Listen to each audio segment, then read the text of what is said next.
Bon, aujourd'hui, petite vidéo sur un vieux film, une série de vieux films français, les Borsalino, avec Delon et Belmondo, dans le premier notamment. Euh, vieux film qui est quand même connu de nom, donc Borsalino, la marque de chapeau de grande qualité, nom qui a été donné à ces deux films. Donc des films de gangsters, de bandits français dans les années 60. Enfin, le film parle des années 30, mais les deux films sont sortis dans les années 70. Et c'est des films où je regrette que maintenant on n'en ait plus. Les seuls qui reviennent un peu dans ces thèmes-là, etc., ce sont les films de Cédric Géminez. J'attends, j'attends d'ailleurs avec impatience Chien 51, qui sort très bientôt. Et j'ai adoré Bac Nord, La French. Bac Nord est vraiment exceptionnel. Le thème traité et la morale. On aura l'occasion d'en reparler avec Benjamin, sans doute qu'on ira voir Chien 51 ensemble. On va peut-être réussir à aller le voir ensemble. Enfin bref, donc la légende un peu qui a fait les films de légende, qui ont fait la légende de Delon et Belmondo, c'est des films qui ont compté dans leur filmographie. Donc Borsalino, le premier, réunissait les deux géants des films un peu policiers, de gangsters, d'action français, donc Delon et Belmondo. Donc le premier est vraiment un très très bon film, j'ai vraiment beaucoup aimé. Bizarre au début, comment se noue la relation entre le personnage de Belmondo et de Delon, mais après dans le reste du film vraiment bien, la touche d'humour apportée par Belmondo, Delon qui réagit dessus, c'est vraiment parfait, c'est très très agréable, c'est très bien fait, il y a des facilités dans le film mais on les accepte, c'est vraiment bien, et la fin est intéressante. La fin est intéressante et ça reste un film mythique parce que bah voilà, les deux très grands du cinéma français, des films d'action de gangsters qui a été réunis, et ça marche bien, ça marche bien. J'ai été surpris de voir, on connaît tous Delon et même sans le connaître on l'aime parce que bah voilà, c'est une icône, un mec magnifique qui a joué dans de très grands films qui ont eu beaucoup d'impact dans le cinéma français. Mais en fait j'ai été surpris de voir que bah, personnellement, si je devais choisir la capacité de jouer d'un des deux, de Belmondo ou de Delon, je prendrais clairement celle de Belmondo. Je le trouve plus expressif, plus. Alors après, c'est le personnage aussi qui joue, l'humour qui rajoute, qui permet ça, mais je le trouve. Enfin, on voit sur son visage, il est plus expressif, on voit son doute, on voit son sa, sa surprise, etc. Delon, en fait, Delon, je me rends compte que c'est vraiment le personnage Delon qui joue le personnage du film. Il joue, du coup, il est très, très impassible, pas, très peu d'émotions, sauf à certains moments où il sait le faire, et là, pour moi, c'est les meilleurs moments. Mais il joue vraiment c'est vraiment Delon, le personnage Delon, qui rajoute ce pan de personnalité au personnage qu'il interprète. Et je trouve que des fois, c'est dommage parce que on a l'impression qu'il mise vraiment trop sur sa beauté, son charisme, etc. Je trouve ça dommage. S'il avait tout le temps joué en appuyant ses émotions, etc., je trouve que ça aurait été encore peut-être un meilleur acteur. C'est mon point de vue. Donc voilà. Donc Borsalino, le premier, très très bon. Et le deuxième, intéressant aussi. On perd la touche d'humour, puisque, bah, comme vous le savez, hein, je me permets de donner cette info-là. Dans le 2, il n'y a plus Belmondo. Je ne précise pas pourquoi. Si vous le savez, c'est que vous avez vu les films. Ou que vous connaissez l'histoire, tout simplement. Mais le film est sombre, intéressant, c'est une vengeance que doit prendre le personnage d'Alain Delon, Roch Siffredi. Et le film commence de manière intéressante, et puis il y a un ventre mou un peu au milieu, mais qui est obligé, qui montre voilà, les difficultés qu'a le personnage, qu'a Roch Siffredi à prendre sa vengeance.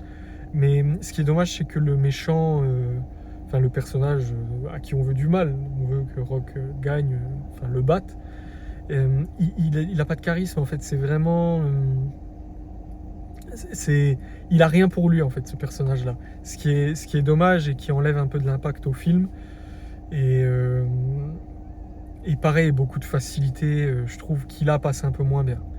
Il est moins bien, il aurait pu être très, très intéressant, ça reste un bon divertissement, mais il n'est pas au niveau du premier, même si il reste intéressant, mais je trouve que c'est trop dommage. On perd le personnage de Belmondo, on enlève la petite touche d'humour, et puis c'est quand même un film sombre où enfin, c'est plus dur de s'y attacher. Il n'y a pas la même étincelle qu'on peut déceler dans le premier, quoi.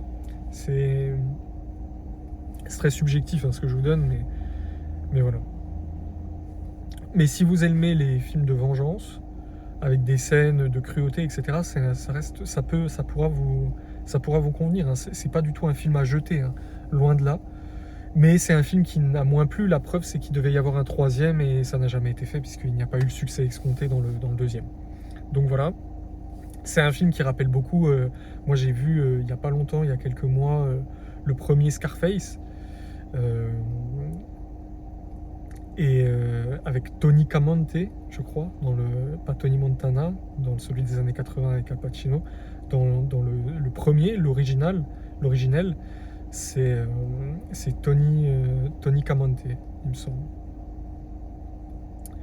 Et ça rappelle beaucoup ce film-là, puisque c'est la même époque, c'est les années 30. Parce que là, le premier Scarface a été tourné dans les années 30, mais l'image, les années 20, je crois, donc c'est très proche. Et là, les films Borsalino, c'est c'est des films des années 70, mais qui parlent des années 30. Et donc,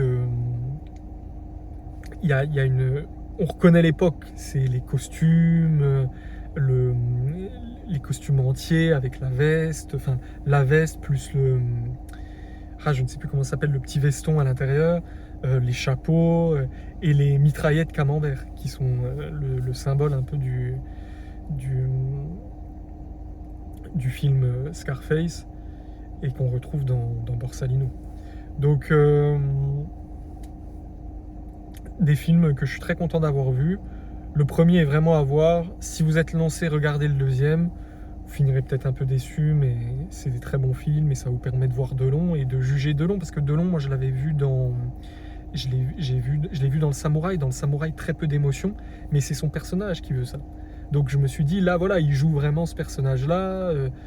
Aucune émotion sur le visage, rien. Tout dans le contrôle, etc. Mais là, Borsalino, ça s'y prêtait moins et je trouve qu'il était trop dans cette retenue, dans cette froideur, aucune émotion apparente, rien. Donc ça m'a un peu déçu. Et je l'avais vu aussi dans le Clan des Siciliens. Clan des Siciliens, que dire? Faudrait que je fasse une vidéo exclusivement sur ce film-là. Pour moi, sans doute le meilleur film français de gangsters et d'action.